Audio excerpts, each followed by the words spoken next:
All right. Hello, hello. Can you hear my voice? Let me know if you can hear it.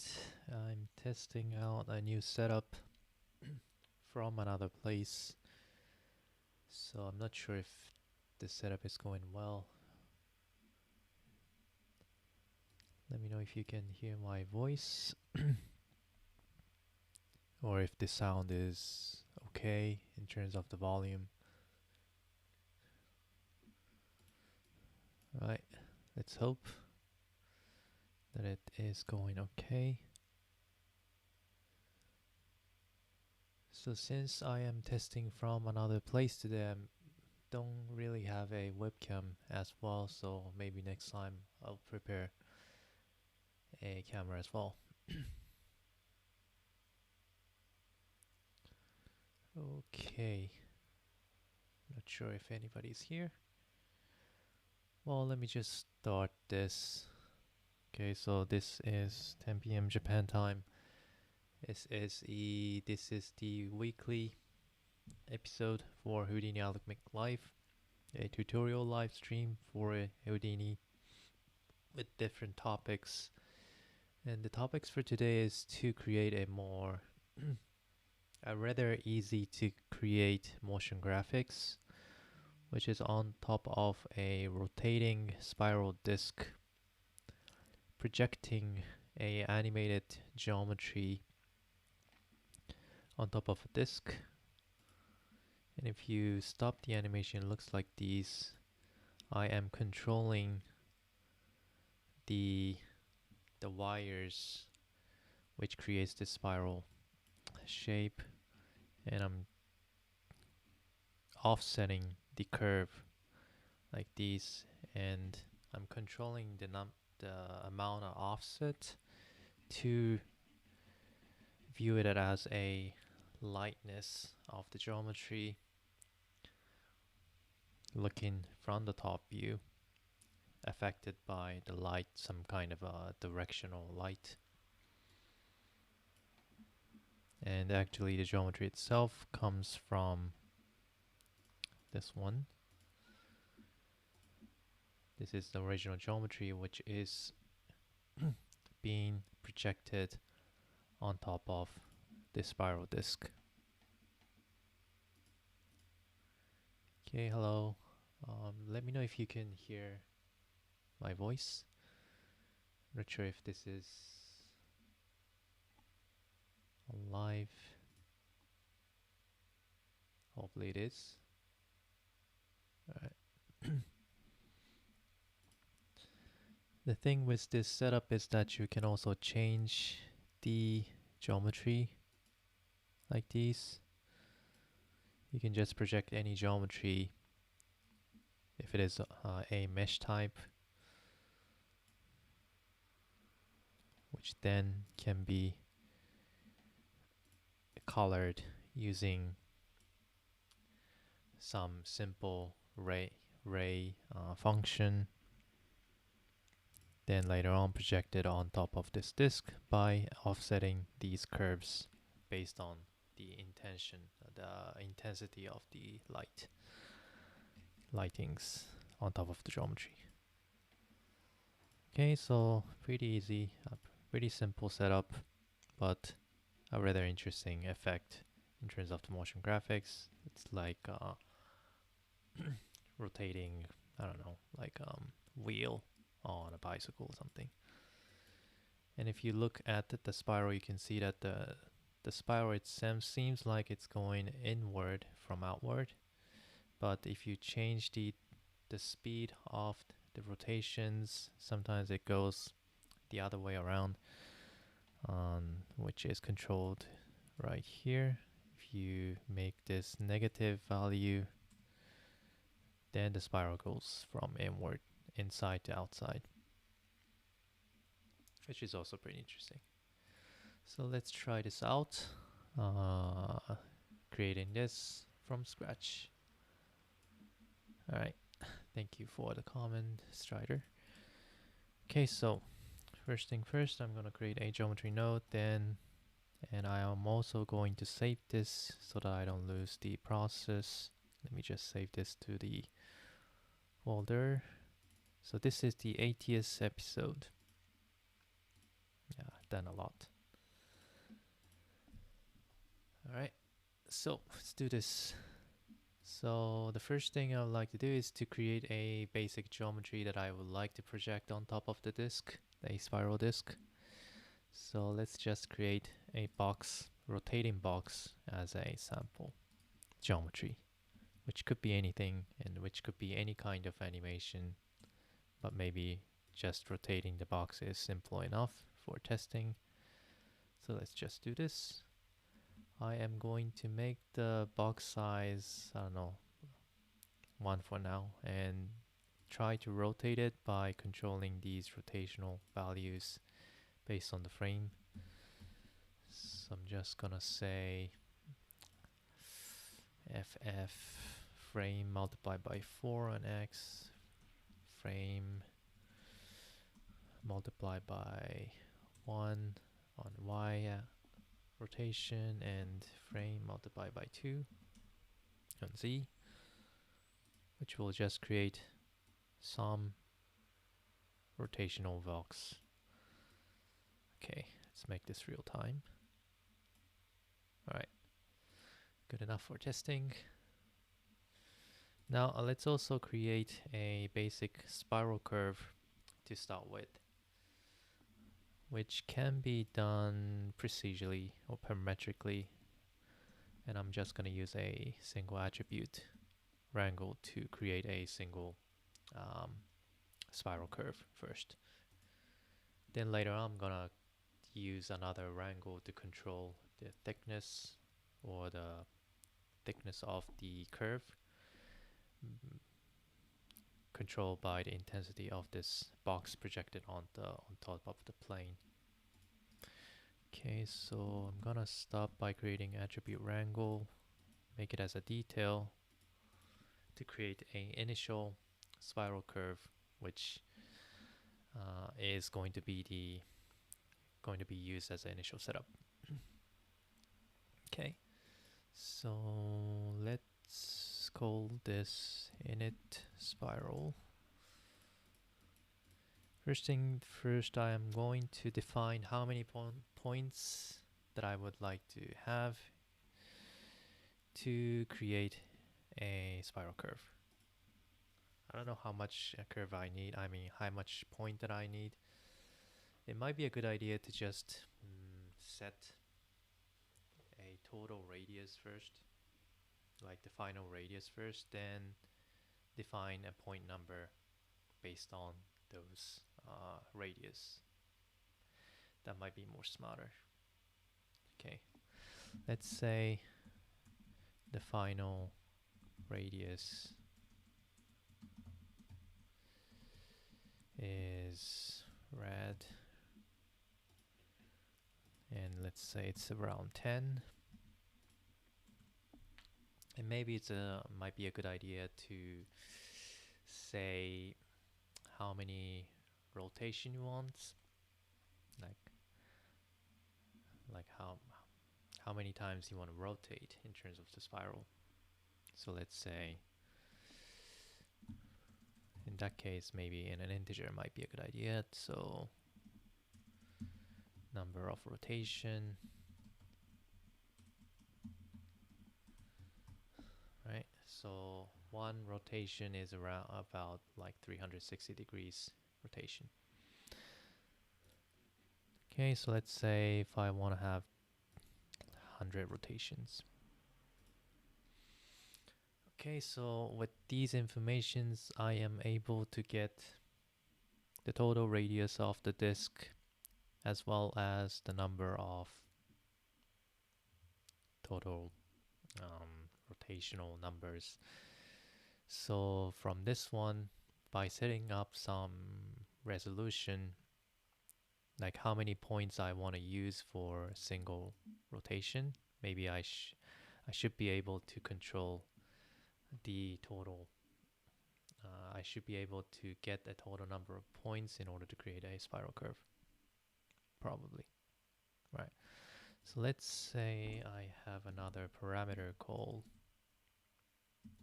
a number of points for a single rotation for 360 degrees.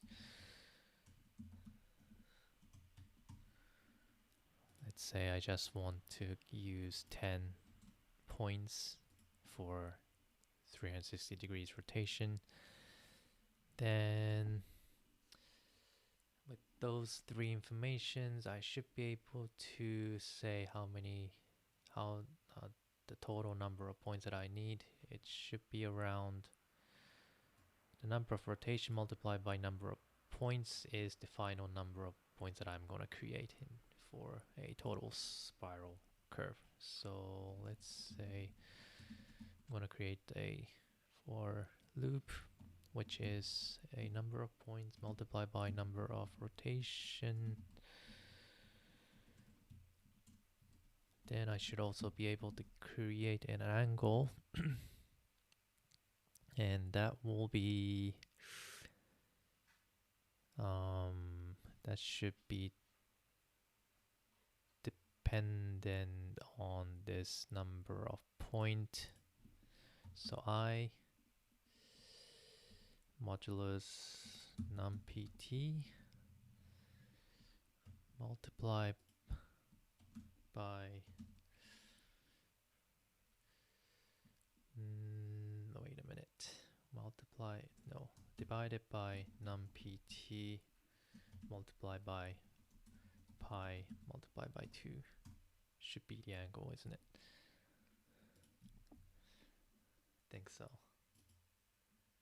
So this will give you a value in between 0 to point number -1. Then if you multiply by pi multiplied by 2, you should be able to get a value in between 0 to 360 degrees. And then you also need to calculate the radius as well based on those values. The radius itself, so the final radius can be divided by the total number of points, I think, then multiply by I, doesn't it? Maybe I should do a -1 for this thing. Okay, and probably I would need to make it as a float value just in case. Okay, so let's see if this is gonna work. So this is the radius, this is an angle. The only thing that I need now is to use this angle to rotate some point informations. So let's create a vector value. Let's go as pos, create a x coordinate using the radius. Then let's also create a rotational matrix, starting by creating a identity matrix, rotating it by the angle that I have just created using a y-axis like this.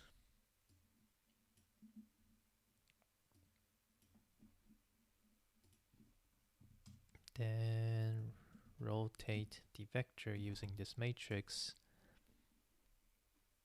and as a result the point position should be at the position of the spiral, hopefully.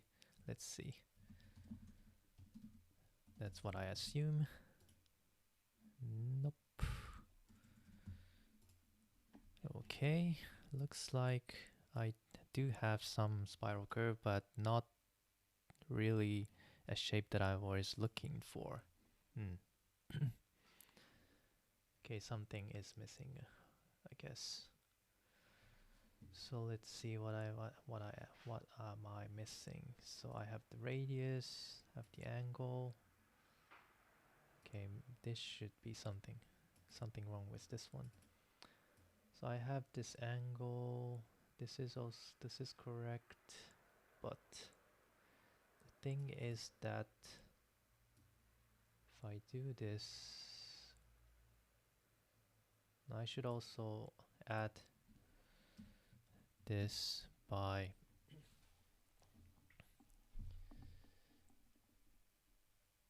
this is not really correct. What I need to do here is to let's think. It should be I divided by a number point multiplied by a number rotation. Okay, multiplied by pi multiplied by 2 multiplied by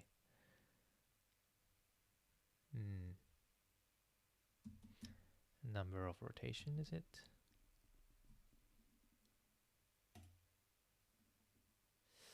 Doesn't really change, doesn't really make any difference. Okay, I think I'm missing here. Maybe I don't really need this one. Oops. Nope.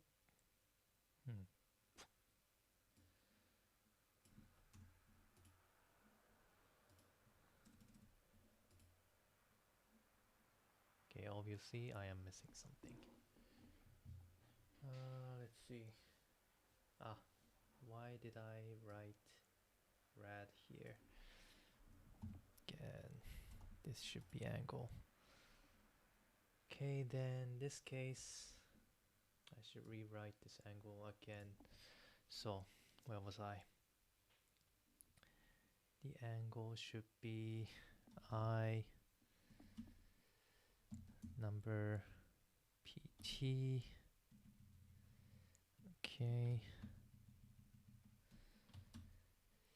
And multiplied by, no, divided by number PT multiplied by pi multiplied by 2. Nope, not really.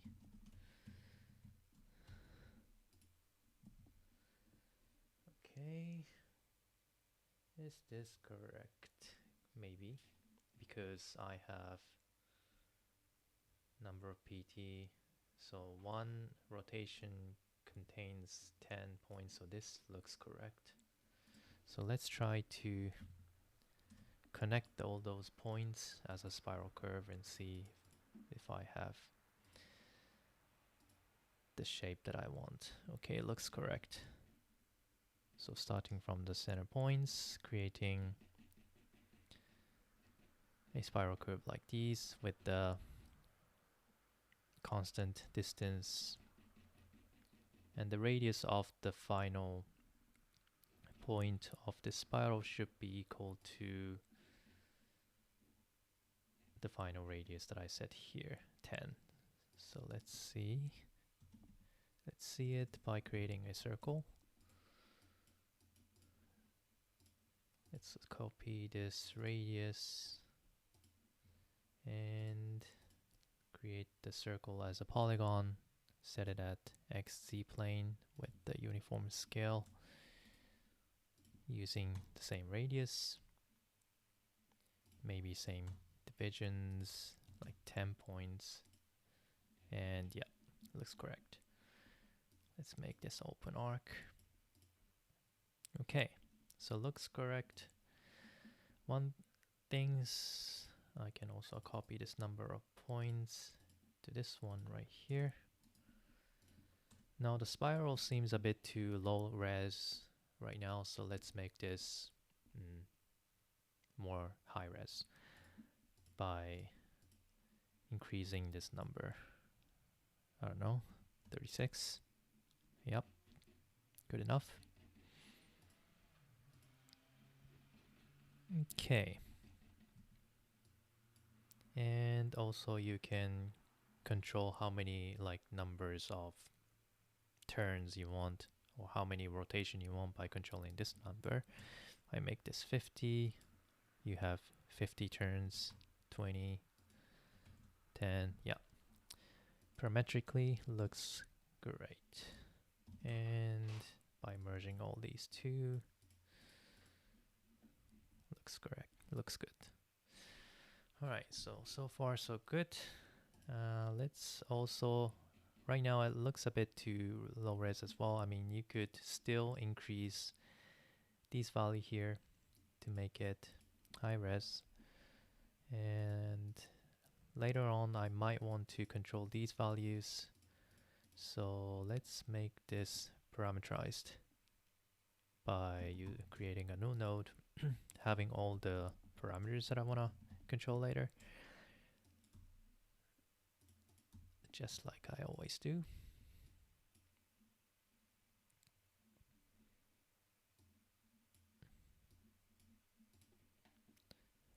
So one of the parameters that I want is the radius, the number of rotation, and number of points for per rotation.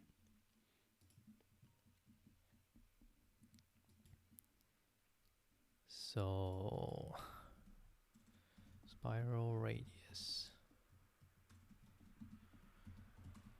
and num rotation, and also number of point per rotation.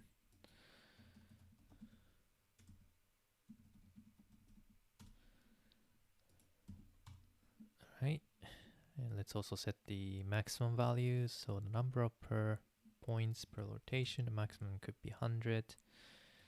This can also be 100. Spiral radius can be 10. All right. Now I should be able to control these stuff parametrically. Okay, looks good. Looks good now.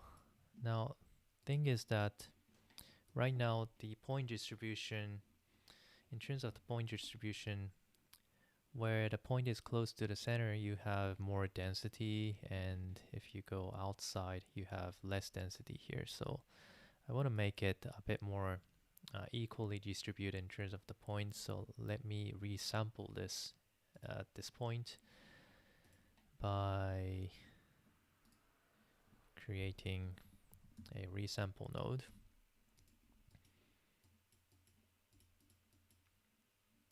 And using an option called interpolating curve, so that I will be able to interpolate between the current point positions with a specific number of points. Now let's just use the parameter that I have right now, which is this number of rotation, number of points, as the total number of points. So I'm gonna copy this parameter and go back to this one, uncheck maximum segment lengths, and instead I'm gonna check this maximum segments to control the number of points after the resampling. Also copy this value as well. So multiply these two values to use it as a final point number. And now you have equally distributed point positions, which is a bit important when it gets to control the point, I mean the curve offset, controlled by the intensity of the geometry. Okay, right now it's a bit too low res on the center, so let's increase a bit more. Doesn't change that much. Okay, let's say this is okay. All right, for now.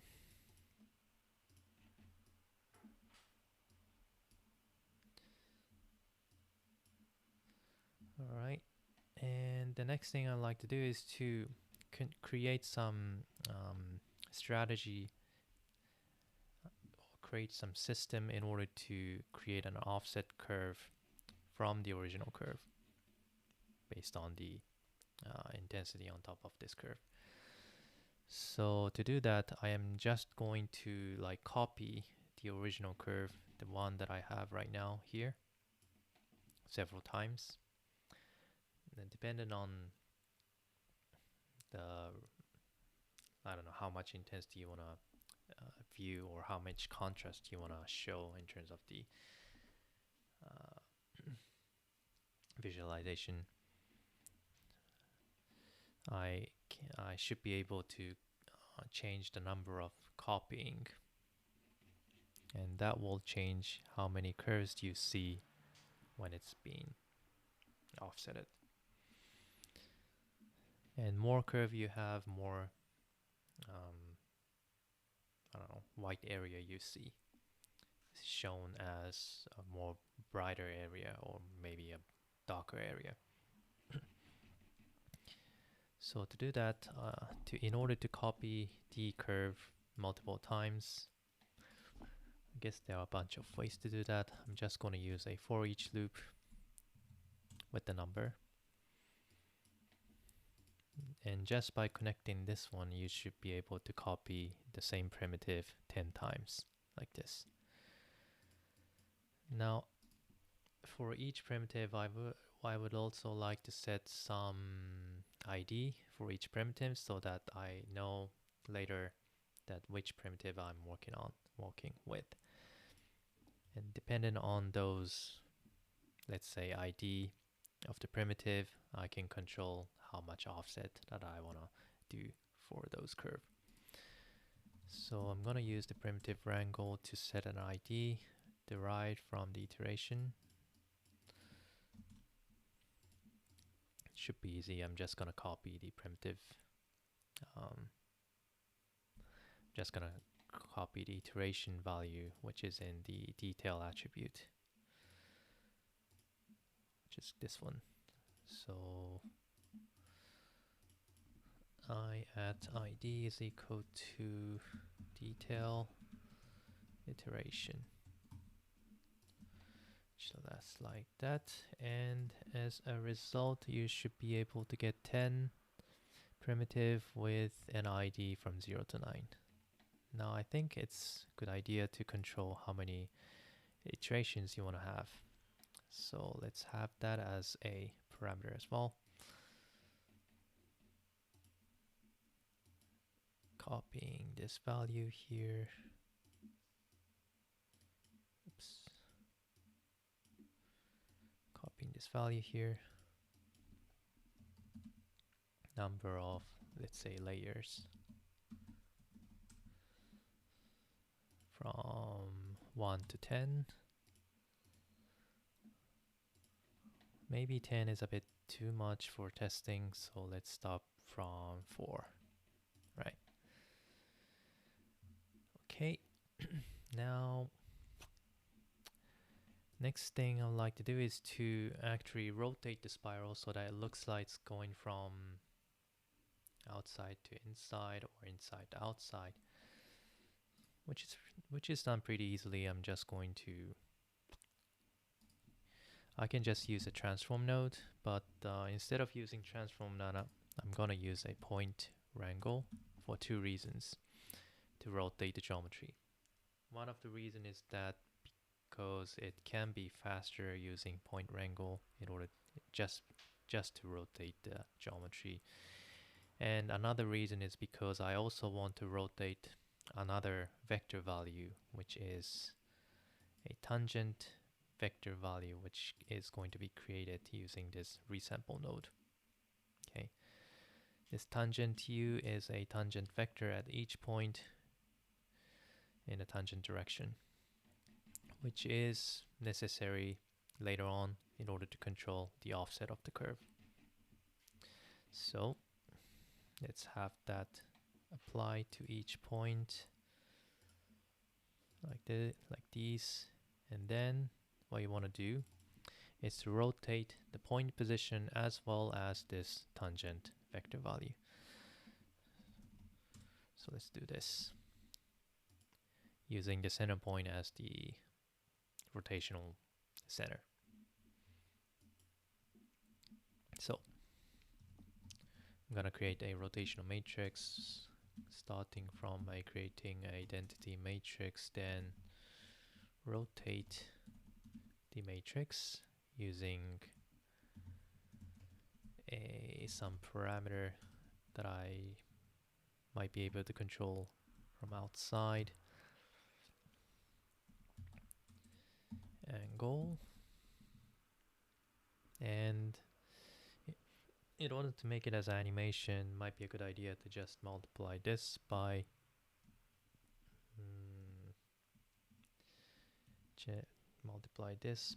some frame value,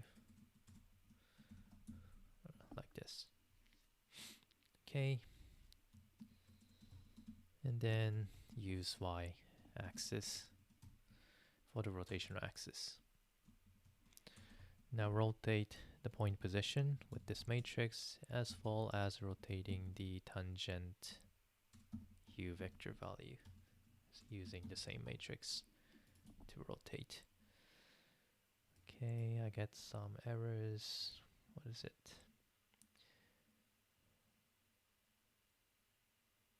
Unexpected. Something is not closed. Okay, maybe this one. All right. So let's promote the angle, and this angle should be a frame degrees value. So let's have that parameterized as well.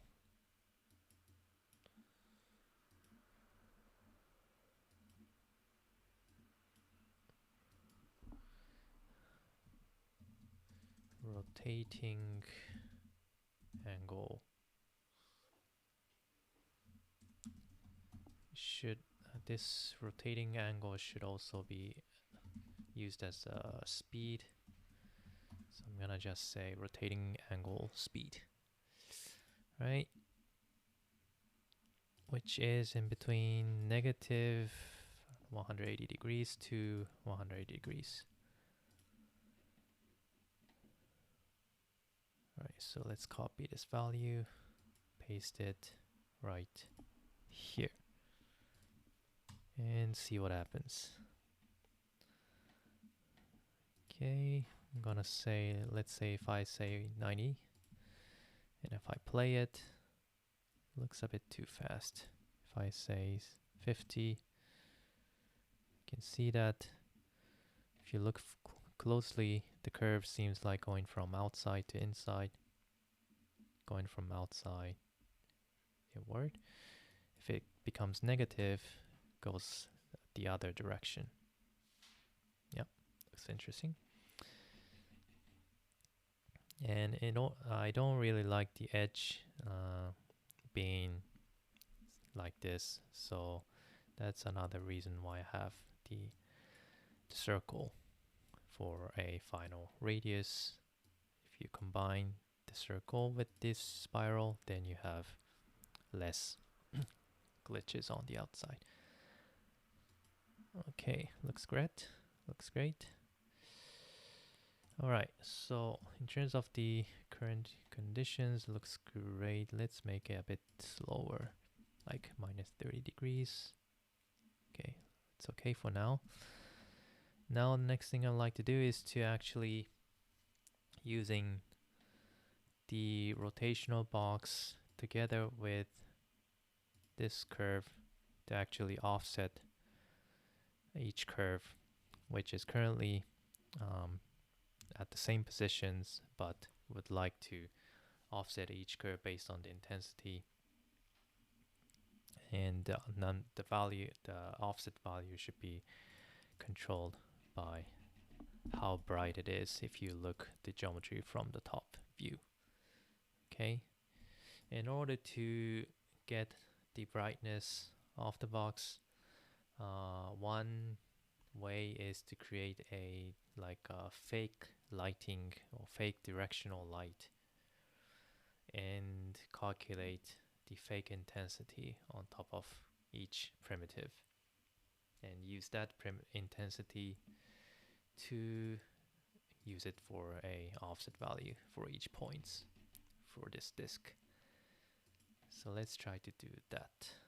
Now the box size is a bit too small compared to the spiral, so let's make this a bit more larger, like these. Okay. Okay, looks good. Now let's do this by, let's connect all those two informations together by using a point wrangle.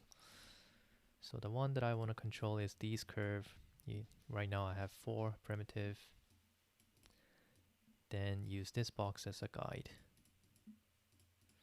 Now I also want to control I also want to calculate the intensity of the primitive for this one. So let's also do that. I can do it outside or just do it at the same time. Maybe let's just do it in different positions as a separate function so that I can see it clearly what's going on here.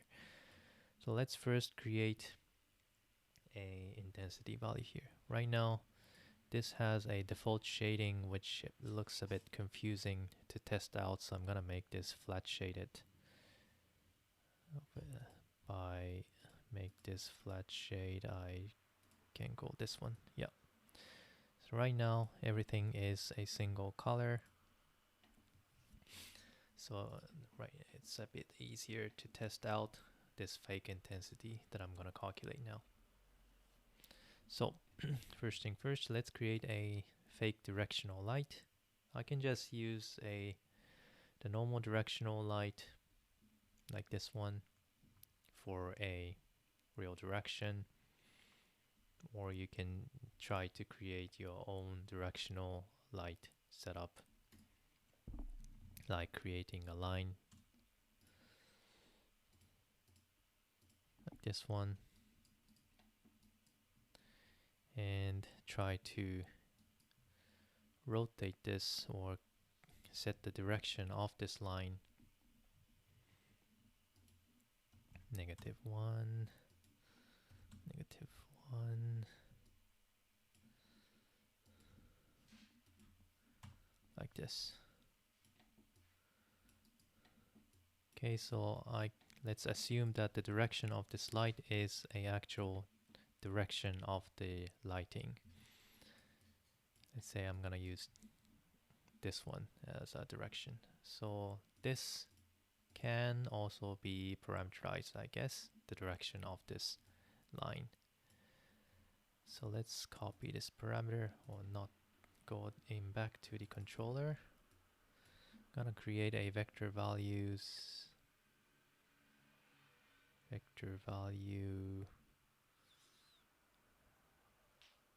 float vector 3 right direction,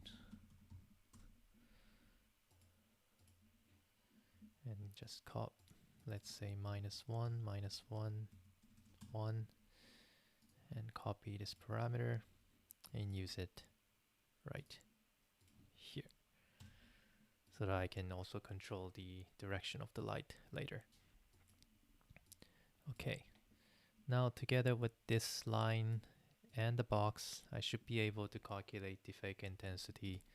So let's do this. I'm gonna use the primitive wrangle. I'm gonna calculate the intensity per faces, per primitive. So primitive wrangle.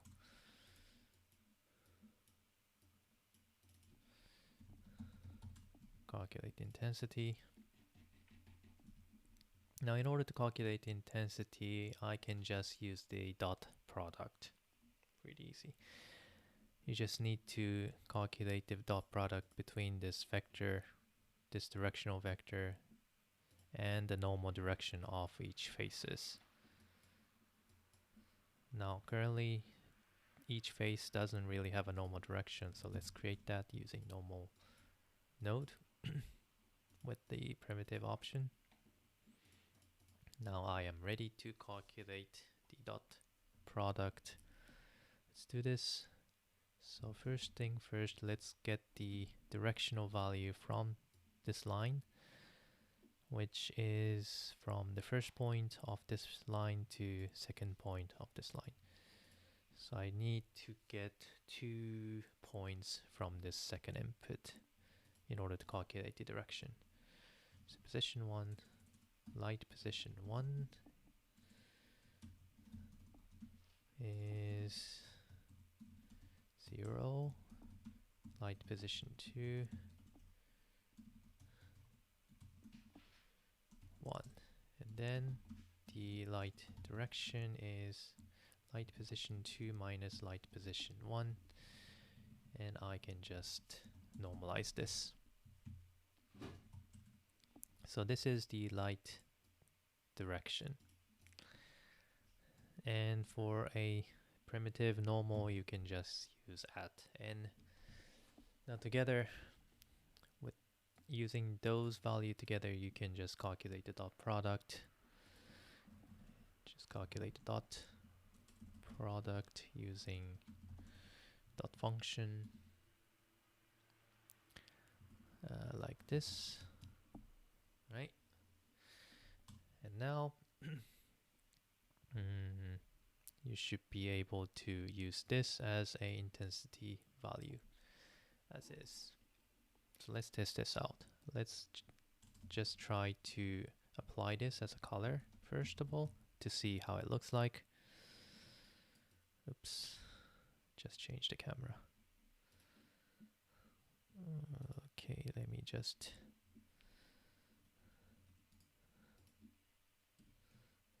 did something wrong here.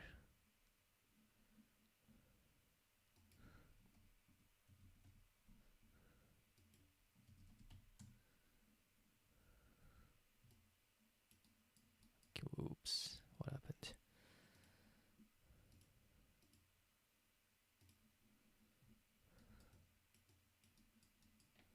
Okay, something weird.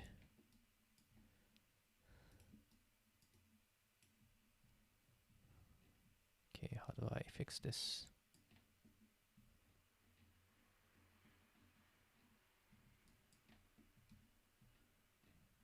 Okay, I don't like it. I like it. I like it. What's happening here? Oops. Okay, I did something stupid. Okay, should be now okay. Sorry for that. Where was I? So I have this direction. Now it looks like the other way around. So right now I'm using dot product, but seems like where the light should touched to the faces becomes black. So I think you have to use the negative direction either for light direction or the normal direction. So let's say I'm gonna make the light direction negative. Okay, so where the light is not touching, it becomes all black because these are the negative values, less than 0. And the one that is brighter, grayish, is where you have a positive values. Okay, so the one that you have negative value, you can just say, you can just clamp it to 0, I think. So dot val is equal to a max dot val 0, because you don't really need a negative value for intensity. Okay, now let's have this dot value applied to each primitive as an intensity value. I'm gonna call this intensity. Right, and let's also colorize this with the dot value as well, so that it'll be easy to see the shading. Okay, so looking from the top view, what I would like to see is, based on these shading, I would like to change the offset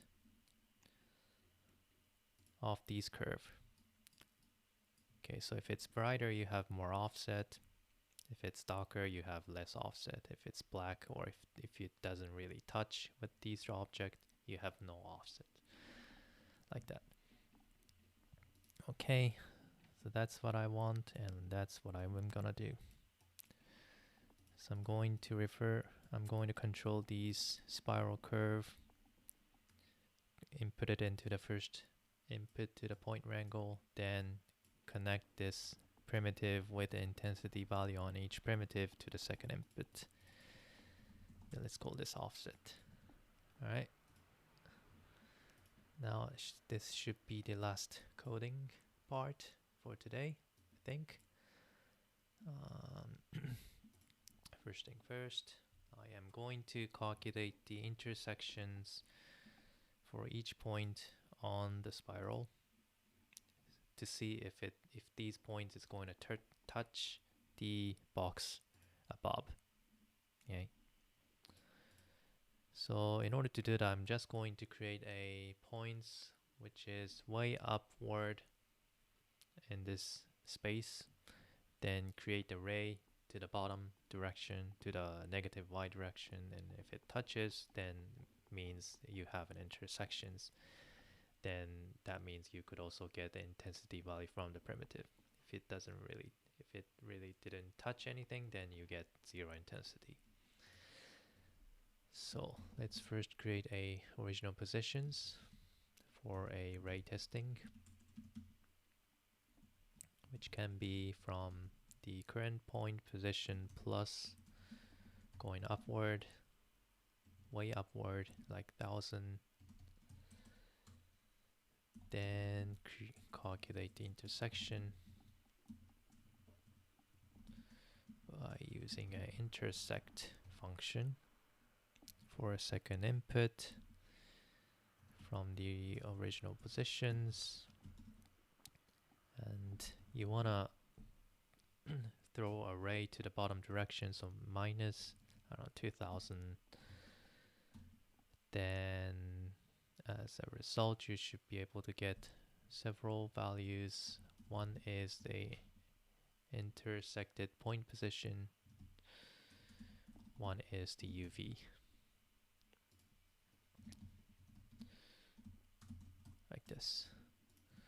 Now you don't really need the intersected point position or UV, you just need this primitive number in order to get the intensity. So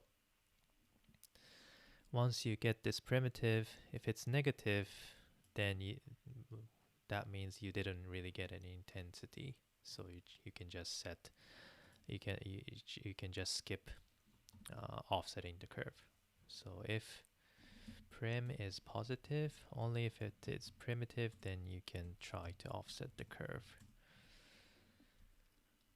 Alright, now let's get the intensity value using prim from second input, intensity at prim. Okay, and based on the ID of this primitive of the spiral, since currently I have 4 primitive at the same positions, so based on those IDs, I want to change how much offset that I want to do for each primitive. If the ID is 0, then I don't want to offset for that curve. If the ID is equal to 1, then I want to do a little bit of offset.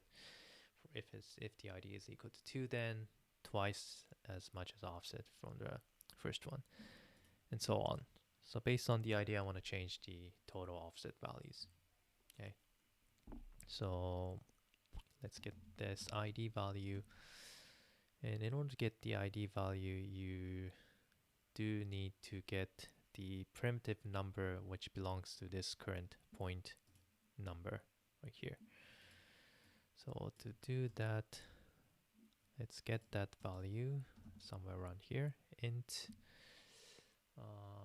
own prim number is equal to point prims at ptnum.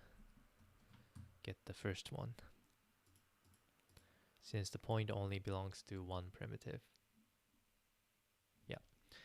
Now it's time to get the ID.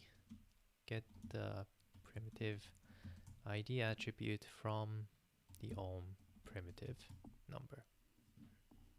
Now actually the ohm primitive number is equal to ID in this case, so maybe you can just use this one as an ID value, but just in case. Alright.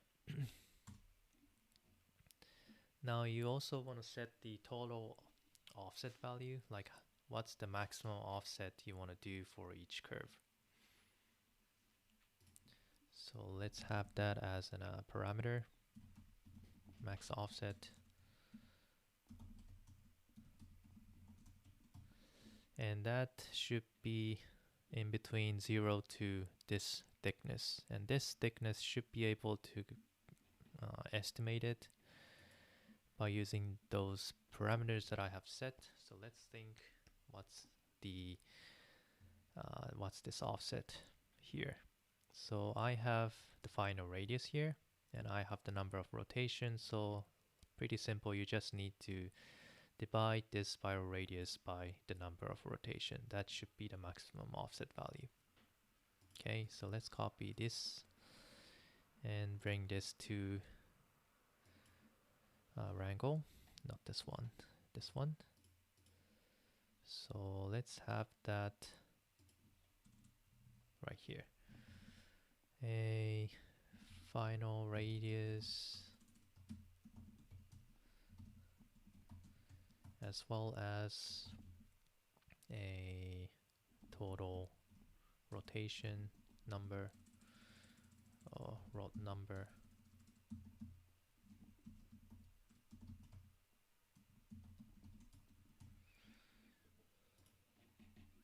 And copied from the parameter.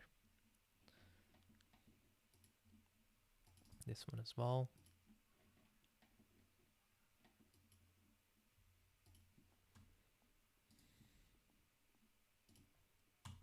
Okay, so the max offset can be a ratio between 0 to 1 to control how many percentage of these thickness you want to use as a maximum offset from 0 to 1. Okay, so if it's 1, then you are using the full thickness. If it's 0.5, you're just using the half size and so on. Let's say 0.5 for now, and the actual, let's bring this max offset right here. So the actual offset, actual maximum offset is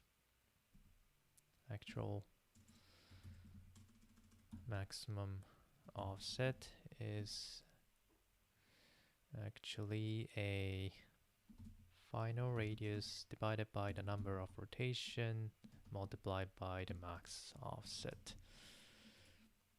Okay, makes sense.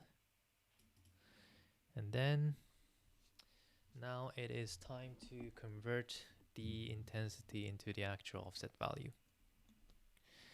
using also an ID value here.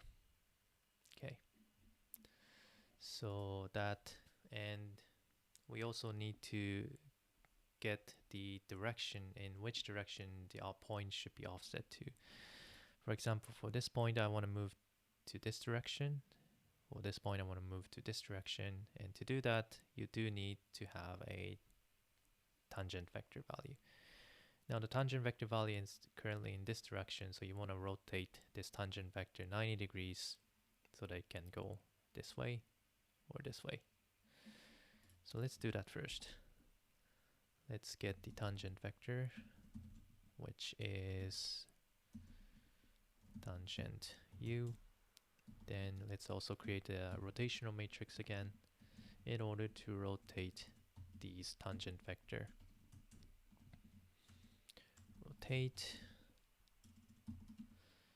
90 degrees using y-axis, and then rotate the tangent vector value this. Right. Now it's time to actually use this directional value together with this intensity and an ID and the maximum offset right here to actually give it a final offset value. So final offset value, offset direction is equal to, first of all, a tangent vector value, rotated tangent vector value multiplied by a max offset and multiplied by a ID multiplied by an intensity divided by the maximum number, the total number of the primitive. So n primitives minus 1.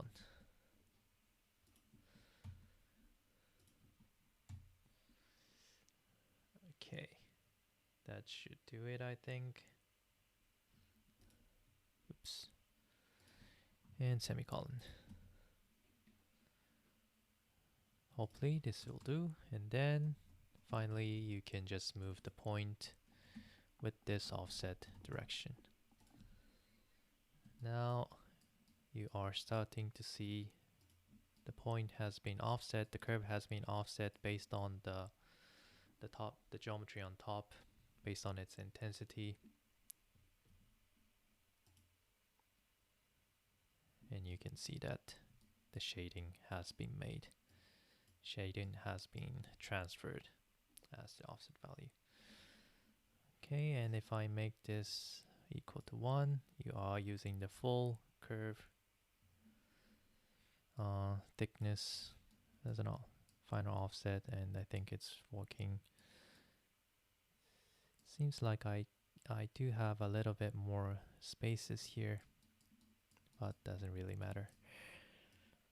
Okay, now one thing I don't really like is this edge conditions right here. It's a bit too straight, so let's make this blurred or smoothen out a little bit by using a attribute blur node. So attribute blur,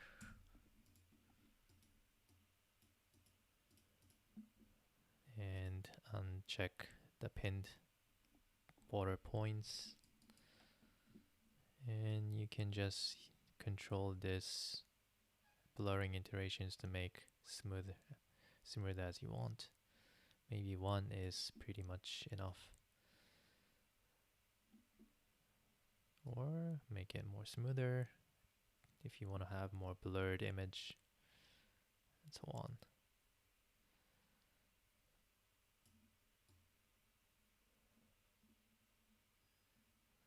Or control this step size. Yeah, that should do it. Okay, maybe this can also be parameterized, maybe a blurring iterations or step size. I'm just gonna parameterize this blurring iterations, since that's looks like a quick value to change. So I'm just going to open up the controller again, drag and drop this blur iterations.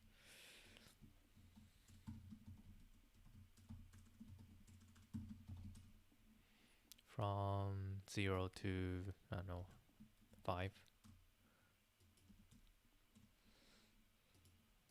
Alright.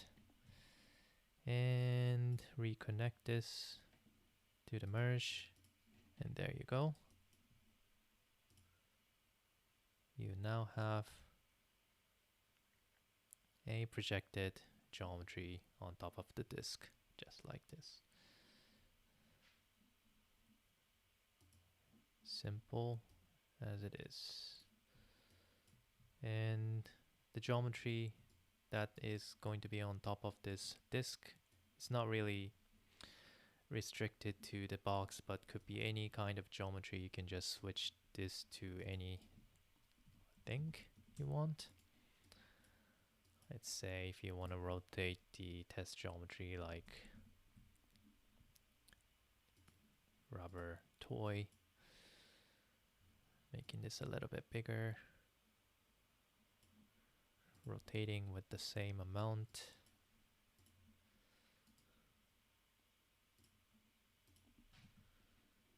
Switch this to the rubber toy, just like that. Just work just fine.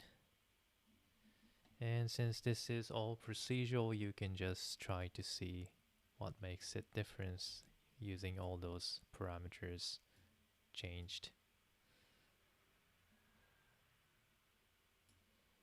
If you have more layers, you have more densities. If you have less, wait a minute, I think I'm missing one parameter to promote, which is this value here, max offset, or offset ratio, should I say. Let's bring that as well.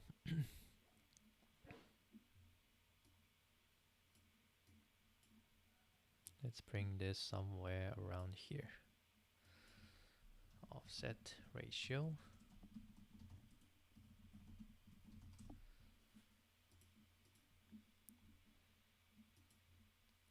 And let's make this like half size. Oop.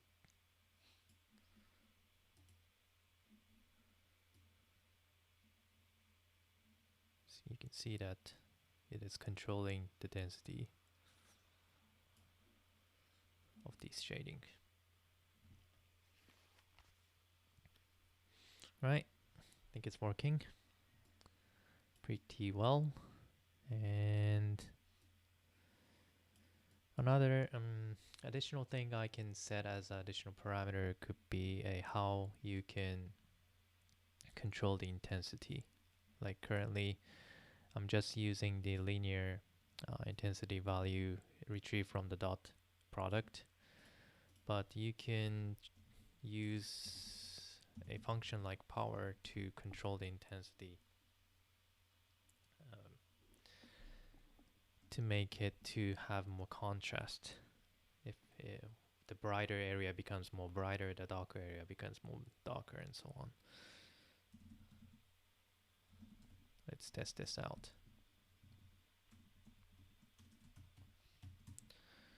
So if you are making the power, if it's equal to 1, then that's the linear value. But if you make this 2, then you have more contrast between the darker area and the brighter area in terms of the intensity. And if you make it 4, you have more contrast. And if you make it smaller than 1, then you have less contrast between the intensities and so on. This might be this could be additional interesting parameters to control with. So let's have that as additional parameter.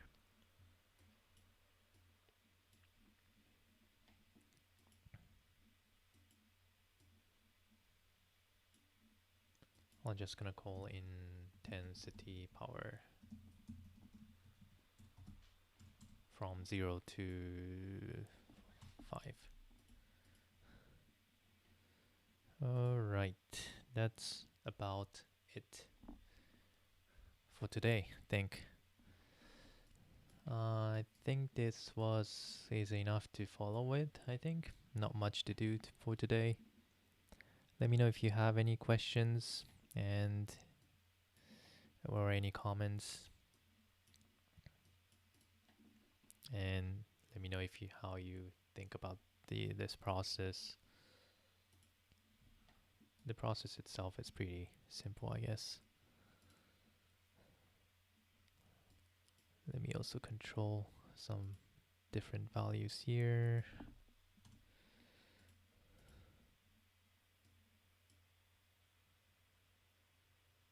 Okay.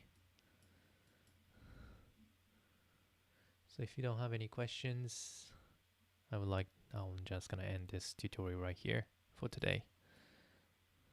Hope you liked it. And as always, after this After this live stream is ended, I'm going to upload the files. I'm going to upload the file to the GitHub and also paste the link to the video description page of this YouTube so that you can download the file for your reference. And also I'm going to archive the live stream so that it can be watched later. Right, so that's about it for today, I think. I do like the effect that I'm seeing with this simple setup, and hopefully you do as well. This one is pretty nice if you have tons of rotations. And let's also speed this up.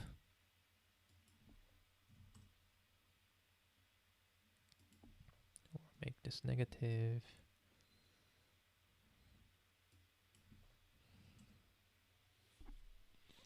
Yeah, like it. Okay. All right. Okay, thank you. Thank you all for watching the tutorial again as well, always. And hopefully I'll be able to do the tutorial next week as well. Recently it's a bit hard to do on Wednesday night, so maybe I am planning to shift the day to a Saturday night instead. It'll be more easier for me to do. Alright, so thank you. And I'm also doing the Patreon page for myself, so if you're interested in supporting me, that would also be great. You can go to the page from the same video description page of this YouTube. Okay, that's about it. Thank you very much, and see you next week. Bye. Night.